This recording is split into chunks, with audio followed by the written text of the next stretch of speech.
IPL का winning amount तकरीबन 20 करोड़ रुपए है और आईपीएल के ऑनर्स एक आईपीएल टीम को खरीदने में हजारों करोड़ रुपए लगाते हैं और उसको हर सीजन रन करने के लिए सैकड़ों करोड़ रुपए लगते हैं। तो कहां से आता है इतना सारा पैसा? और क्या एक आईपीएल टीम जब ट्रॉफी जीतती है तो उसी विनिंग अमाउंट से एक आईपीएल टीम रन करती है? ये कैसे पॉसिबल है? और कैसे आईपीएल अलग अलग स्टेज पे अलग अलग तरीके से आईपीएल में मनी जनरेट करता है, पैसा कमाता है, और कैसे आईपीएल का पूरा बिजनेस मॉडल वर्क करता है, समझते हैं आज की इस वीडियो में। Over the next 44 days, we will be treated to some of the most exciting sport that this country has ever seen. इन सारी चीजों को समझने के लिए हमें समझना पड़ेगा कि कैसे आईपीएल की शुरुआत हुई थी। तो आईपीएल से पहले जी एंटरटेनमेंट कंपनी ने आईसीएल की शुरुआत करी थी, जो ठीक आईपीएल की तरीके वर्क करता था। अलग अलग शहरों की अलग अलग टीमें इंडियन प्लेयर्स को बुलाती थी और उनको खरीदती थी एक डिसेंट अमाउंट में, और वो अलग अलग टीमों से खेलते थे सीजन दर सीजन।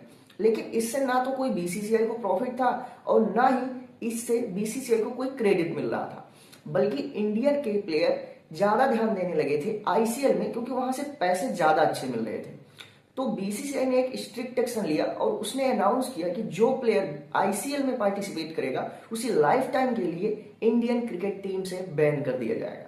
और उससे होता क्या है कि सारे प्लेयर्स डर जाते हैं और सारे प्लेयर्स आईसीएल से अपना नाम वापस ले लेते हैं। उसके बाद 13 सितंबर 2007 को बीसीसीआई के वाइस प्रेसिडेंट ललित मोदी एक क्रिकेट लीग का अनाउंसमेंट करते हैं। Truly a momentous day for India and for the great game of cricket, and the Indian Premier League is going to deliver you that.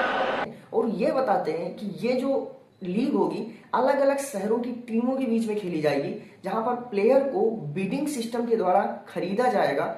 अलग अलग टीमें अलग अलग प्लेयर्स खरीदेंगी और सीजन दर सीजन ये क्रिकेट लीग चलेगी। और 2008 में आईपीएल का पहला सीजन खेला गया था और पहला मैच आरसीबी और केकेआर के बीच में रखा गया था। और आईपीएल के जो मैच है और आईपीएल का जो ऑनरशिप भी उस हिसाब से दी गई थी, जहां पर बॉलीवुड के लोगों को भी आईपीएल में लाया गया था, इससे कि आईपीएल को इनिशियल पुश दिया जा सके। जैसे कि केकेआर की टीम को शाहरुख खान ने खरीदा था, मुकेश अंबानी ने मुंबई की टीम को, पंजाब की टीम को प्रीति जिंटा ने खरीदा था। ऐसे ही इन्होंने टीम्स बनाई थी।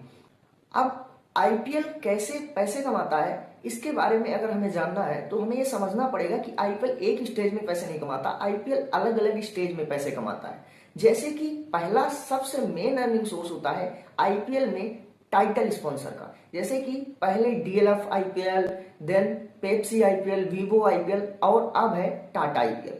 तो ये जो टाटा है इसने आईपीएल को एक एक्स अमाउंट दिया होगा कि इतने साल तक जब भी आईपीएल का नाम लिया जाएगा वो उस नाम के पहले टाटा का नाम लिया जाएगा, हम बोलेंगे टाटा आईपीएल।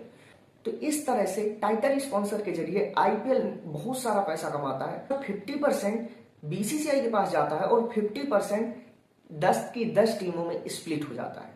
आईपीएल का जो दूसरा सबसे बड़ा अर्निंग का सोर्स है वो है आईपीएल ब्रॉडकास्टिंग से। जो हम टीवी पर या अपने मोबाइल्स पर या जिस भी चैनल्स पर हम आईपीएल देखते हैं, वो चैनल बहुत ज्यादा मात्रा में पैसे पे करता है बीसीसीआई को, आईपीएल को, आईपीएल के सिस्टम को। उसका जो इक्विटी वो भी सेम टाइटल स्पॉन्सर की तरह होता है। 50% पैसा डायरेक्टली बीसीसीआई के पास जाता है और 50% में से 10 टीमें आपस में बांट लेती हैं पैसा। अब आप ये सोचेंगे कि ये जो टीवी चैनल वाले हैं इतना ज्यादा पैसा बीसीसीआई को देते क्यों है या आईपीएल को देते क्यों है, सिर्फ अपने चैनल पर आईपीएल दिखाने के लिए? तो ये इसलिए करते हैं क्योंकि जो आईपीएल के हर ओवर के बीच में ये एड दिखाते हैं उसका बहुत सारा पैसा लेते हैं अलग अलग कंपनियों से, जो आईपीएल के दौरान उस चैनल पर कंपनी अपना एड चलवाने वाली होती है। वो जैसे कि ये लोग एक 10 सेकंड की एड का 15 से 20 लाख रुपए चार्ज करते हैं उस ब्रांड से जो आईपीएल के दौरान अपना एड इन चैनल्स पर कराने वाला है। यहाँ पे 2 अर्निंग सोर्स मैंने बताए, टाइटल स्पॉन्सर्स और ब्रॉडकास्टिंग स्पॉन्सर्स।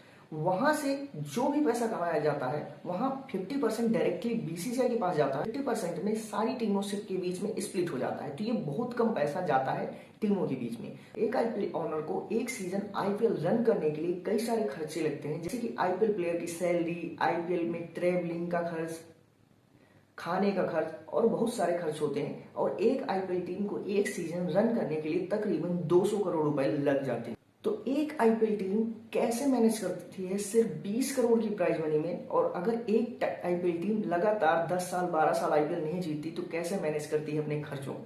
तो इसका सीधा कैलकुलेशन है कि आईपीएल टीम भी अलग अलग तरीके से पैसा कमाती है। लाइक आईपीएल टीम का, हर आईपीएल टीम का एक मेन स्पॉन्सर होता है। जैसे कि मान लीजिए बेंगलुरु का एक टाइम पे कतर था मेन स्पॉन्सर। इस तरह से हर आईपीएल टीम का एक मेन स्पॉन्सर होता है जो आईपीएल टीम को बहुत सारे पैसे पे करता है।